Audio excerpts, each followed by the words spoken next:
Welcome! I'm so glad you're here. Today I am going to show you some ways to fit a lot of hair under a winter hat.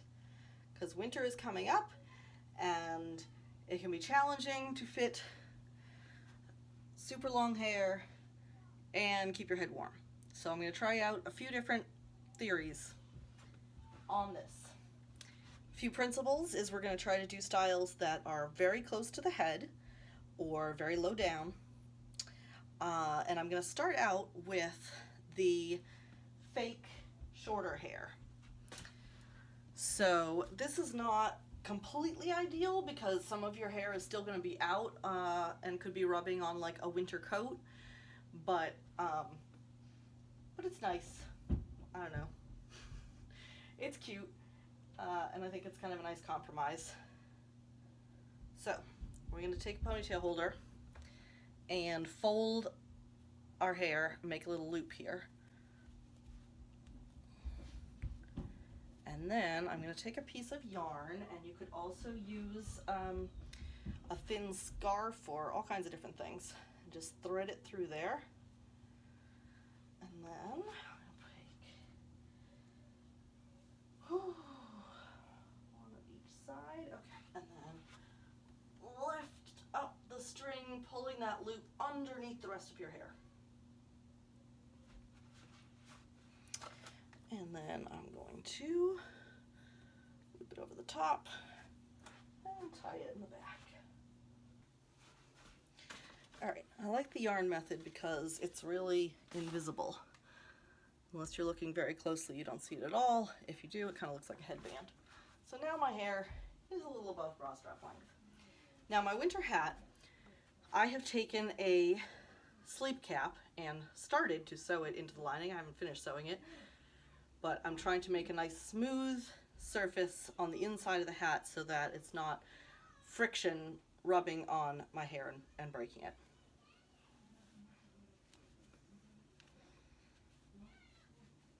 Okay, so there we go. I'm wearing my winter hat. It is covering my ears, and I look like a person with normal length hair. Oh dear. For style number 2, I'm going to try something low down to hopefully be underneath where the hat is going to rest. So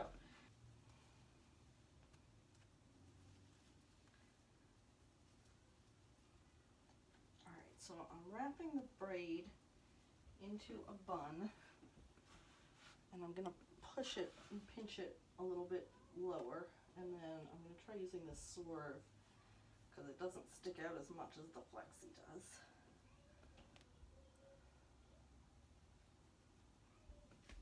There we go. All right, here's the test.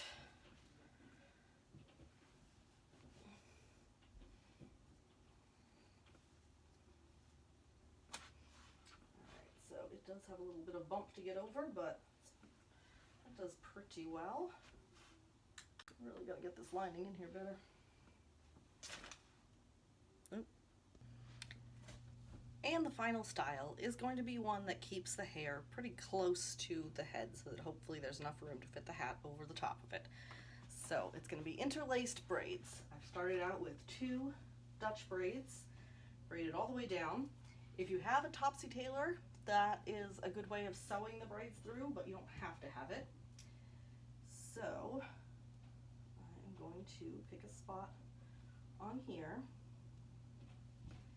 and then kind of sew one of the braids through the other one.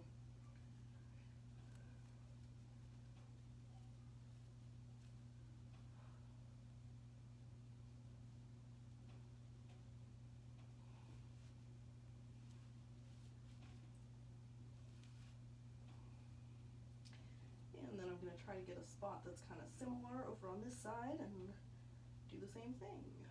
And it would help if I went this way. If you know why there's a second little hole on this, feel free to tell me because I do not know what that is for. Okay, and then we're going to do it again.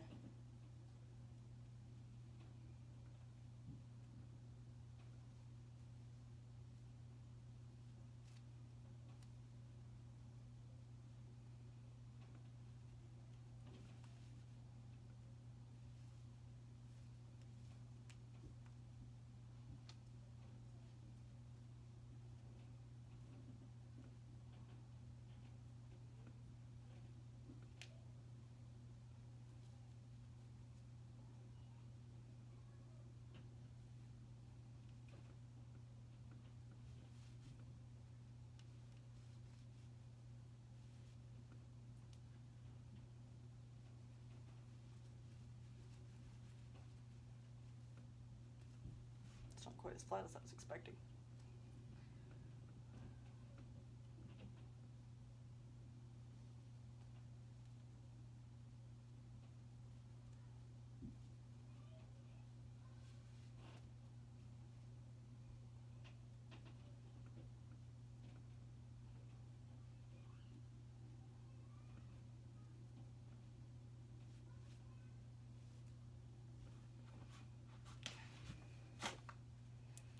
Another style that works very similarly is the Amish bun.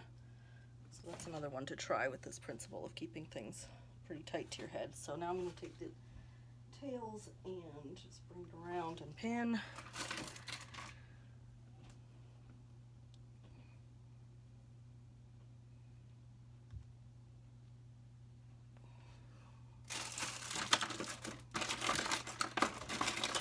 Find another good pin.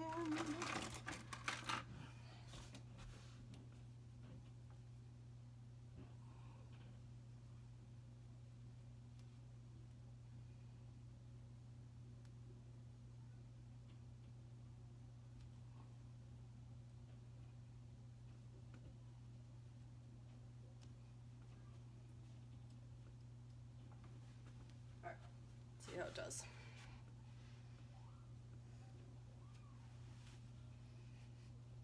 Oh yeah, that's pretty good. Alright, so I would say that's a winner. That whole thing fits underneath. And it does cover my ears, which is the most important part. So, it even leaves you with kind of pretty hat hair when you take it off inside. I rather like that. So yeah, those are some styles that you can wear a regular winter hat with. Now, of course, if you have long hair, you could also just wear a knit headband of some kind, or a flannel headband that covers your ears. Also an option. But I happen to have this hat, so I'm going to try to wear it this winter.